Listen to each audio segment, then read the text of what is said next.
Liz Kendall, the Ledbetter bill on assisted dying comes into the Commons this week. How will you vote? Well, you know, Trevor, that this is a free vote. The government doesn't have a position on this, but my views are on record. I voted for the bill the last time it was debated, and I'll be voting for it again. I think the safeguards in the bill are much stronger than last time, and I've always believed in giving people as much power, control and choice over the things that matter to them as possible, and that's the reason I'll be voting for the bill. You say government hasn't got a position, but given that the two cabinet ministers who would actually be responsible for putting the legislation into effect, Shabana Mahmood and Wes Streeting, are publicly opposed to it, how does that make sense of the government's position being neutral? So, look, I understand, and to your viewers, this will sound what's going on, but it is a free vote, so the government doesn't have a for or against position. Individuals... And your boss said that you lot shouldn't be speaking about it at all, really. It's quite difficult because we do have our own views. Many of us are on record, and obviously we have to reply to our own constituents about how we're going to vote. But let me just say this, not about the bill, but more broadly. I think it is really important that we as a society talk about what makes for a good death. And it might sound a funny thing for a politician to talk about, but, you know, in today's day and age, the sort of sudden deaths aren't as common, thank goodness, because of medical advances. So more and more of us are seeing families and friends die over a longer period.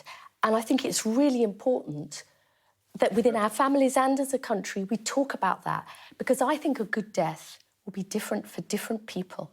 We will all have our own views about that. And that, I think, would be a positive thing for the country to understand discuss. that, and I understand that's your motivation, but if I can just take you back to, I'm afraid, the raw politics of this. Both Wes Streeting and Shabana Mahmood have expressed their views strongly and eloquently. How is it possible that if the bill succeeds, that they can keep their jobs?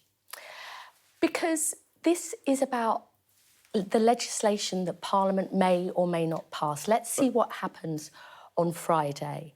But what I think is, I know you're going to try and get me into... I'm not going to criticise either Wes or Shabana, who are good colleagues and have strong opinions about this. But they've expressed they've expressed opinions which most people say would make it impossible for them credibly to implement I think you should maybe... Surely it must be some mistake for both of them. I think you should what they're saying. I think you should ask them about that, not me. I'm not going to criticise either of two really good colleagues who have their own opinions about this. Let me come back to the point I am trying to make here. I have, for many years, campaigned for more choice and control over the end of life. I used to work very closely when I was doing social care with some of the hospices to give people choice to die at home, because too many people were being stuck in hospital when what they really wanted was to be at home with good palliative care, surrounded by family and friends. And I remember at the time talking about this issue, and a really good friend of mine said to me, but have you talked to your parents about what they want, Liz? And I was ashamed that I hadn't. And it really made me think about how important this is as a country. And I know you'll focus on the politics. This is a politics show. But actually, this is about, for us, in our families, what we want, as more and more of us have longer deaths, to make that as good as possible, and what the role of government is in supporting that choice, because my choice of how I would like to die will be different from my mum, or my dad and my partner or my brother. OK, well, lastly, let me ask you about that then. If the bill, the private member's bill, should fall, will the government take up the challenge of crafting legislation that could get through the House? Well, I'm not going to speculate on that. Or do you think it should? I don't know. I think that we are hearing from the head of the Crown Prosecution Service that there is already a difficulty, and that it's actually dangerous not having more clarity in the law. That is not for me to decide here and now. All I would say is, as we come up to the vote on Friday, and there's inevitable speculation about where the cabinet stands, we need to think about the most important thing, which is the people who are going through this, and how we have this in a compassionate way, have a debate in a compassionate way, and as a country, start discussing what makes for a good death. Can I turn to the situation in the Ukraine?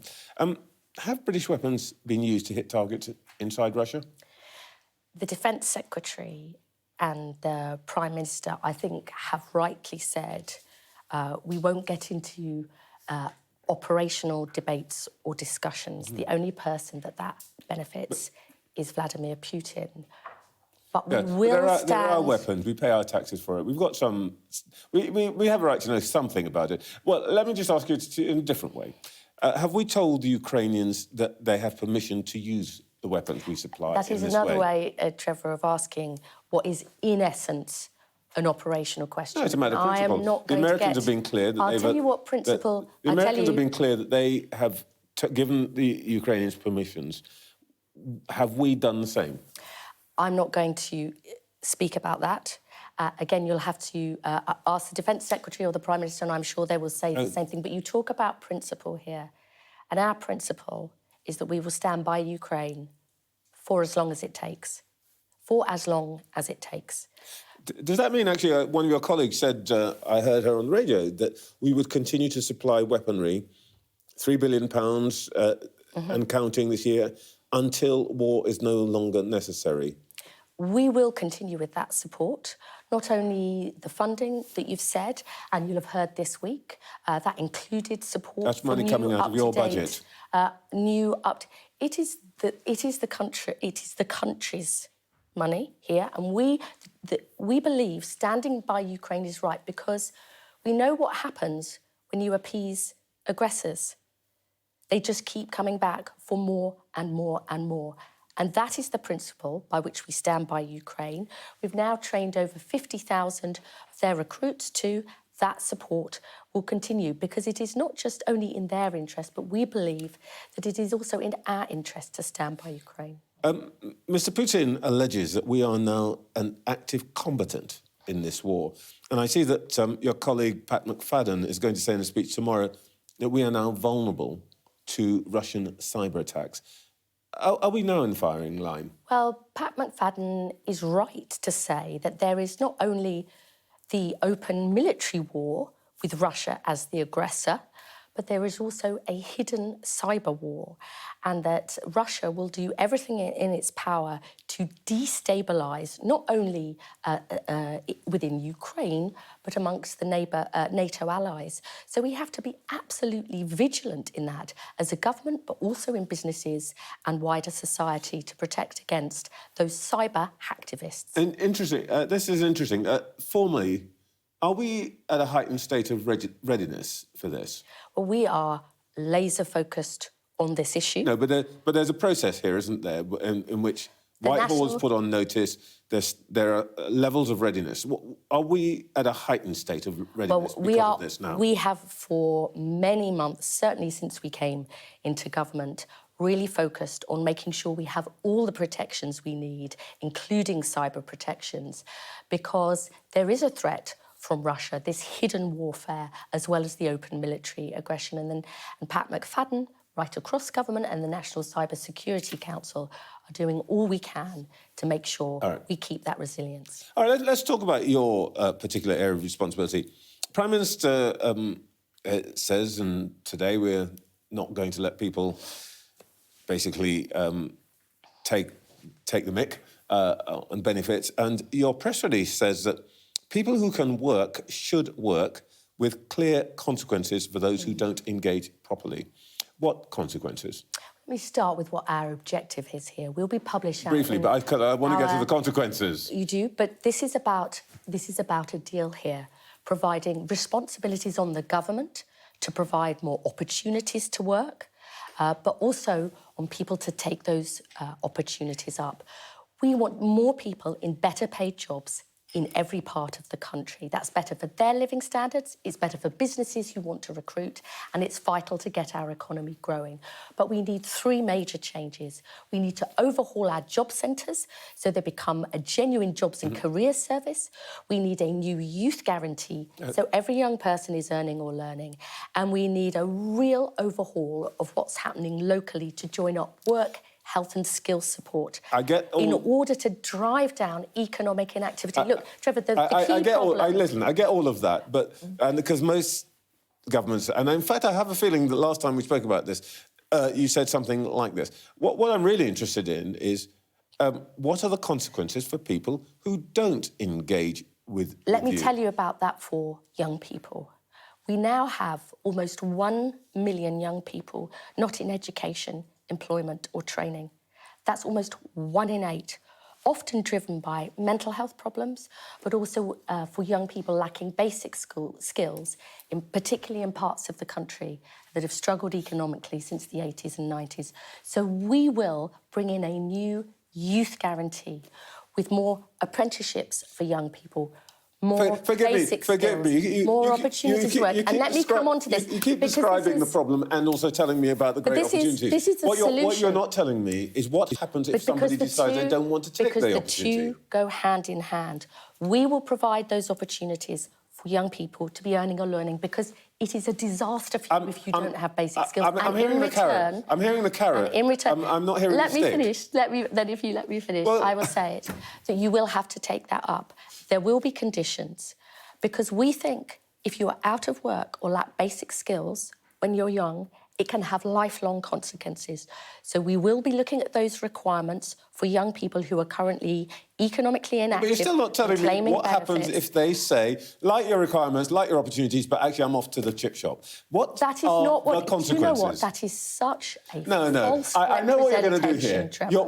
Let's not dance around it. The consequences, but for people who regularly refuse to take that up, what are the consequences that you set it down in black and white? There will be consequences. We've been talking about this for 5 minutes and you have not told me a single consequence. That will be that if people repeatedly refuse to take up the training or work responsibilities, there will be sanctions on their benefits. And the reason why we believe this so strongly is that we believe in our responsibility to provide those new opportunities, which is what we will do. We will transform those opportunities, but young people will be required to take them up, just as they did in the late 1990s with the New Deal for young people and the late noughties with the Future Jobs Fund, because it is so damaging for young people not to have skills or not to be in work when they're young. It can have a lifelong consequence, and we do not want that future for our young people. Well, let's actually go back to... this is... I'm very old, so I remember some of this. Let's go back to... Me too, Trevor. Nowhere near me. Let's go back to a quote from a Labour minister in 1997. Here he is. He says, "We've reached the limits of the public's willingness simply to fund an unreformed welfare system through ever higher taxes and spending." Now, since then, we've added about 50% to the bill per household, totals 300 billion or thereabouts. How are you going to... What is your game-changing reform that's going to bring that bill down? I'll tell you this. The overwhelming issue we face today is people out of work due to long-term health problems. And the major problem with our current system is it does not join up work and health support. We have almost record number of people, 2.8 million, out of work due to long-term sickness. And as I said, this very worrying growth in young people. So we have to do three main things. Number one, work to prevent those health problems in the first place, which is what West Streeting is doing. Secondly, we have to join up work, health and skills support. That is not happening at the moment. So we need a big overhaul, both of our job centres and what's happening locally. And thirdly, let me give you a good example of something which is, I think, inspirational, which is a programme run by the NHS, individual placement and support, where people who've got mental health problems are given employment advice to get work. And that is, the results of that are more people in work and less use of the NHS. you've got to bring that support together. Nobody can doubt your desire to make things change and the ambition you set out. Well, that's good, but let's Trevor, let's just look at the reality of what has happened before. There is Labour, 1997 to 2010. Tony Blair, 12 days. He said that the quote I showed you, 12 days after he was elected. Then look what happened, up to 11,000. Half of that is Trevor. Half of that Tories kept it level. Your projections are already saying it's going up. Yeah, but that's the result. Point I'm really making half here of that is pensions. So can we just get some reality into this? Half of this spending is on pensions. Yeah, but you have to focus on what the issue is. My point is, well, the record. Is that the graph you can tell me what you want to do, but the yes. record says that Labour governments spend more. Well, actually, the pink projections are a result of a failed Conservative plan. But I don't underestimate how hard this is. They're in your numbers now. Rachel Reeves, those are the numbers of Rachel Reeves accepted. On what? Yes, because we've had 14 years of the Tories. But I do not doubt how hard this is. We are an older and also a sicker nation. It is there, but I believe that people with long-term health problems and a disability, many millions want to work. We have to break down the barriers to that happening, and we have to think of welfare reform not only as about benefits. Look, don't get me wrong, the benefit system can incentivise or disincentivise work, but there are many other things we need to do to get people back into work. I do not want an ever-increasing benefits bill spent on the costs of failure, people trapped out of work, terrible for their life chances, and paid for by the taxpayer. We need big reforms to make that happen. That will be tough. Okay. And I'm sure you'll have me back to discuss our success or failure in the months ahead. We're going to stop this or else I get my P45. We will no doubt be talking about this again. We will. Again. We will. Liz Kendall, thank you so really much for your time. Nice to be here.